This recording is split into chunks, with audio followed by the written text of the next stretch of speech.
Actually আমি ৰাইজৰ মাজতে আছোঁ বহুদিন ধৰি সামাজিকভাৱে বিভিন্ন কামত জড়িত।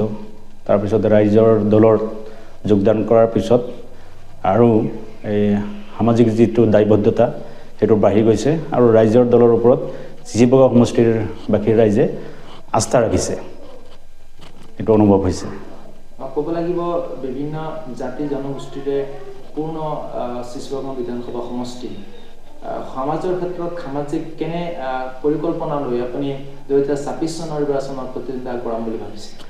এতিয়া সামাজিক দায়বদ্ধতা বুলিলে এনেই সামাজিকভাৱে বিভিন্ন কৰ্মৰাজিৰ লগত মই জড়িত, কিন্তু যিহেতু ৰাজনৈতিক ক্ষেত্ৰখন এনে অৰাজনৈতিক হিচাপে যিখিনি কৰ্মৰাজি মই চলাই আছোঁ সেইখিনি বেলেগ, কিন্তু ৰাজনৈতিক ক্ষেত্ৰখনত পদাৰ্পণ কৰাৰ পিছত ৰাজনৈতিক আকাংক্ষা আৰু ৰাইজৰ যিটো ইমান দিনে যিখিনি দেখি অহা যিখিনি সমস্যা, সেই সমস্যাসমূহ হয়তো ৰাজনৈতিকভাৱে সমস্যাখিনি সমাধান কৰিব পাৰিম বুলি মই আশাবাদী। যাৰ কাৰণে আমাৰ এটা দীৰ্ঘদিনীয়া সপোন আছে আৰু ৰাইজৰ দলৰ সেইখিনি আমাৰ যিটো কৰ্মসূচী তাতো লিপিবদ্ধ আছে। মই এজন কৃষকৰ সন্তান আৰু আমাৰ এই অঞ্চলখন গোটেই অসমখন কৃষি প্ৰধান ৰাজ্য হয়, কিন্তু বৰ্তমান বিজেপি চৰকাৰে এই কৃষি প্ৰধান ৰাজ্যৰ পৰিৱৰ্তে হিতাধিকাৰী ৰাজ্য প্ৰধান কৰিবলৈ বিচাৰিছে। কিন্তু আমাৰ কথা হ'ল, যিহেতু আমাৰ কৃষিটো আমাৰ বংশগত, আমাৰ এইটো পৰম্পৰা, আমি কৃষকৰ সন্তান, গোটেই আমাৰ শতকৰা 80জন লোকেই কৃষকৰ লগত জড়িত, কৃষি কৰ্মৰ লগত জড়িত।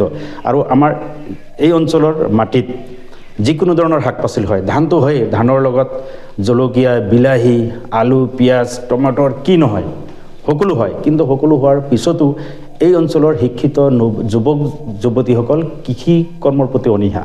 তেওঁলোকে চেন্নাই বেংগলোৰত গৈ ছিকিউৰিটি গাৰ্ড কৰিছে, লেবাৰ কৰিছে, মিস্ত্ৰী কাম কৰিছে, কিন্তু তেওঁলোকক আমি কৰ্মসংস্থাপন দিব পৰা নাই, বা এই চৰকাৰখনে কৰ্মসংস্থাপন কৰা কথা একো ভবা নাই। তাৰ পৰিৱৰ্তে এই 2500 টকা এটা দিব বুলি শুনিছোঁ, আঁচনি এটা দিছে যিসকল ল'ৰা ছোৱালী মানে গ্ৰেজুৱেট। কিন্তু আমাৰ কথাটো হ'ল, আমি 2500 টকা নিদিওঁ, আমি সকলো যুৱক যুৱতীক যিসকল বহিৰাজ্যত আছে তেওঁলোকক ঘূৰাই আনিম। আৰু বহিৰাজ্যৰ নোযোৱাকৈ আমাৰ ইয়াতো বহুত শিক্ষিত যুৱক যুৱতী আছে, তেওঁলোকক আমি এটা সুন্দৰ পৰিকল্পিত কৃষি উদ্যোগ কৰি সেই কৃষি উদ্যোগতে নিজৰ মাটিতে খেতি কৰি আমি স্বাৱলম্বিতাৰ পথ আমি দেখাব পাৰোঁ। উদাহৰণস্বৰূপে আমাৰ এই অঞ্চলত বিলাহী খেতি হয়, আৰু অসমৰ প্ৰতিটো অঞ্চলতে বিলাহী, আলু, ফুলকবি, বন্ধাকবি হয়েই, কিন্তু খেতিটো নকৰে কিহৰ কাৰণে? দাম নাপায়। 1 বিঘা যদি বিলাহী খেতি কৰা হয়, 15 পৰা 16 মান বিলাহী গছ আমাৰ হয় লাগে, মানে পুলি হয়। এই 15-16 যদি পুলি 1 বিঘাত যদি বিলাহী হয়, একটা গছত বিলাহী লাগে 20 কেজি। 1500 বা 1600 পুলিত প্ৰতিজোপা গছত যদি 20 কেজিকে বিলাহী লাগে, তেতিয়াহ'লে এবিঘাত আপোনাৰ 300 পৰা 320 কুইণ্টেল বিলাহী হয়। 40 টকা যদি দৰত সেইটো বিক্ৰী হয়, 12 লাখ টকা এবিঘাত আহে। তাৰ ভিতৰত খৰচ আছে, খৰচ বাদ দি আপোনাৰ মিনিমাম হ'লে 6 পৰা 8 লাখ টকা এবিঘাত আহিব পৰা সম্ভাৱনা আছে। যিহেতু খেতি হয়ে, খেতি কৰিলেই হয়, কিন্তু আমাৰ খেতিয়কসকলে দাম নাপায়। যেতিয়া 5 টকা 6 টকালৈ বিলাহী কেজিটো আহি যায়, পথাৰতে গেলি যায়, আমি সেই বিলাহীখিনিক দি ইয়াত আমি চচ বনাব পাৰোঁ, নাইবা সেই বিলাহীখিনিক যেনেকৈ ফল মূল ক'ল্ড ষ্ট'ৰত ৰাখে, আমি ক'ল্ড ষ্ট'ৰত তৈয়াৰ কৰি সেই বিলাহীখিনি সংৰক্ষণ কৰি যিটো সময়ত আমাৰ দামটো অৱনমিত হয়, তাৰপিছত যেতিয়া দাম বৃদ্ধি হয় মাৰ্কেটলৈ ওলাই দিব পাৰোঁ। নাইবা আমি চৰকাৰে যদি সেইখিনি বহিৰাজ্যত বা আমাৰ ৰাষ্ট্ৰৰ বাহিৰত যদি পঠিয়াই ব্যৱস্থা কৰা হয়, মাৰ্কেটিঙৰ ব্যৱস্থা কৰা হয়, আমাৰ উপযুক্ত দাম পাব। আৰু উপযুক্ত যদি দাম পোৱা হয়, এবিঘাৰ পৰা যদি 8 লাখৰ পৰা 10 লাখ টকা উৎপাদন হয় 3 মাহত, তেতিয়াহ'লে আমাৰ নিবনুৱা সমস্যা ইয়াত থাকিব বুলি আমি ধাৰণা কৰিব নোৱাৰি। কিন্তু চৰকাৰে সেইটো কৰাৰ পৰিৱৰ্তে 1250 টকা দিছে, 2500 টকা দিছে, 10,000 টকা দিছে।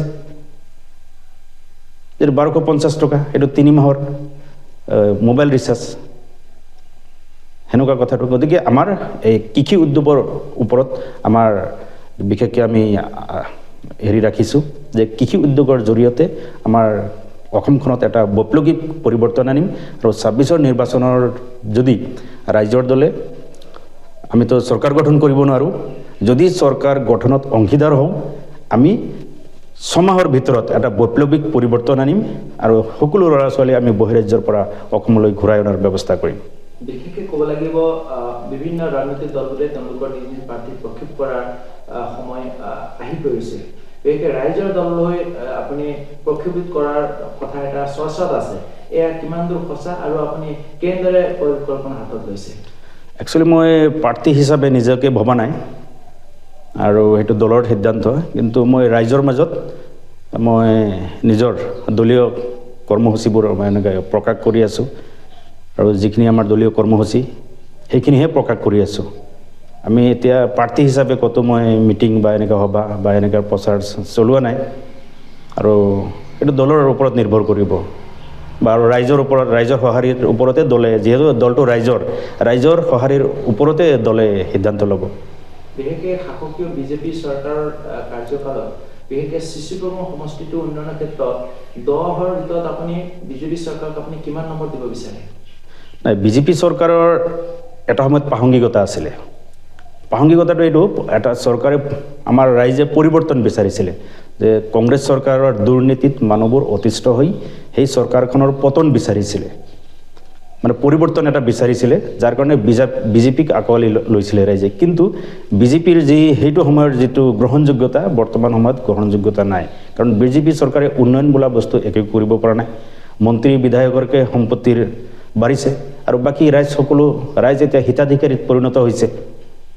গতিকে ৰাইজেতো নিজকে এজন হিতাধিকাৰী হ'ব লাগিব বুলি এই কথাটো ভবা নাছিলে, যে ভাবিছিলে অৰ্থনৈতিক উন্নয়ন হ'ব, গ্ৰাম্য বিকাশ হ'ব, গ্ৰাম্য অৰ্থনীতিৰ বিকাশ হ'ব, কিন্তু সেইটোতো নাই হোৱা।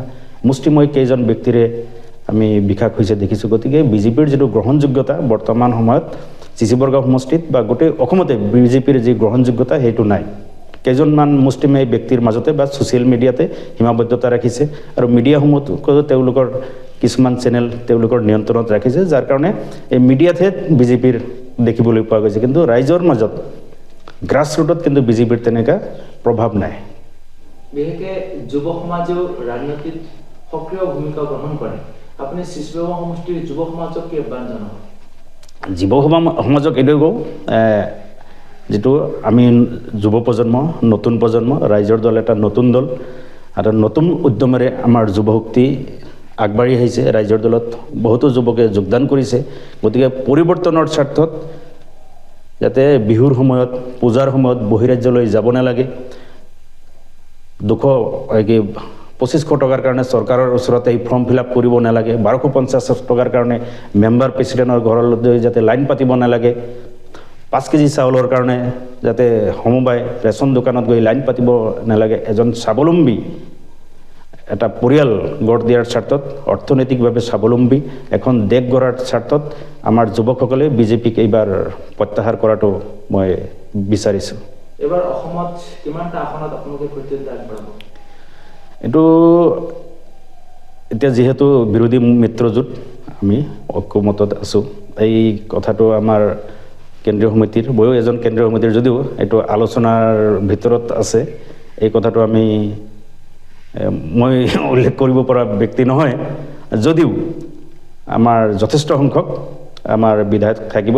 মোটামুটি আমাৰ 15ৰ ওপৰত বিধায়ক আমি জিকিম আৰু 20ৰ ওপৰত আমাৰ চিটত আমি নিৰ্বাচনত অৱতীৰ্ণ হ'ম। যিহেতু শেহতীয়াকৈ জুবিন গাৰ্গৰ চাৰ্জশ্বিটটো দাখিল হ'ল, তেওঁ ন্যায় পাবনে? ন্যায়ৰ ওপৰত আপোনাৰ ক'বলগীয়া কি আছে? জুবিন গাৰ্গৰ এই বিষয়টো আমি আগতেও কৈছোঁ যে জুবিন গাৰ্গক এই চৰকাৰখনে ন্যায় দিব নোৱাৰে। 305 পৃষ্ঠা নে 1200 পৃষ্ঠাৰ মই শুনিছোঁ এটা চাৰ্জশ্বিট দাখিল কৰিছে। গতিকে 305 পৃষ্ঠা নে 1200 পৃষ্ঠা মই সঠিক নাজানো। গতিকে এই এটা হত্যাকাণ্ডৰ গোচৰ, য'ত হত্যাকাণ্ডটো সংঘটিত হৈছে, তাত নোযোৱাকৈ চৰজমিন তদন্ত নকৰাকৈ যদি এই 1200 পৃষ্ঠাৰ ৰিপৰ্ট যদিও দিছে, তাত সঠিক ন্যায় নাপাব। কাৰণ সেই তদন্তকাৰী বিষয়াজনে কি লিখিব, মই শুনিছোঁ, অমুকৰ পৰা শুনিছোঁ। তদন্তকাৰী বিষয়াকো যদি হয় আপুনি কি পালে প্ৰেক্টিকেলি, মই নাই পোৱা, শুনিছোঁ। শুনা কথাৰ ওপৰত বিচাৰকে এইটো জাজমেণ্ট দিব নোৱাৰে। গতিকে এই যিটো SITৰ ৰিপৰ্ট দাখিল কৰিছে এইটোত আমি সন্তুষ্ট নহয়। ইয়াৰ দ্বাৰা যে জুবিন গাৰ্গে ন্যায় পাব আমি এইটো বিশ্বাস নকৰোঁ। যেহেতু আপুনি ৰাইজৰ দলৰ ৰাজ্যিক আহ্বায়ক, যেহেতু আপুনি চিচিবগাঁও সমষ্টিৰ পৰা এবাৰ প্ৰতিদ্বন্দ্বিতা আগবঢ়াব, সমষ্টিবাসীক আপুনি কি আগ্ৰহ জনাব? সমষ্টিবাসীক এইটোৱে আগ্ৰহ মই জনাব বিচাৰিছোঁ যে আপোনালোকে এটা সুস্থ গণতান্ত্ৰিক পৰিৱেশ গঢ়াৰ স্বাৰ্থত যিটো আমাৰ ফেচিবাদী ৰাজনীতি চলি আছে, বুলডোজাৰ ৰাজনীতি চলি আছে, ইনকাউণ্টাৰৰ যিটো ৰাজনীতি চলি আছে, সঁচা কথা ক'ব নোৱাৰে, পুলিচ কেছ হয়, বুলডোজাৰ চলায়, এটা ফেচিছ হিটলাৰী ৰাজ চলি আছে অসমত। গতিকে এই হিটলাৰ ৰাজৰ অৱসান ঘটাবলৈ হ'লে বিজেপিৰ বিপক্ষত থিয় হৈ আমাৰ বিৰোধী মিত্ৰজোঁটত তেওঁলোকে ভোট দিবলৈ মই আহ্বান জনাইছোঁ।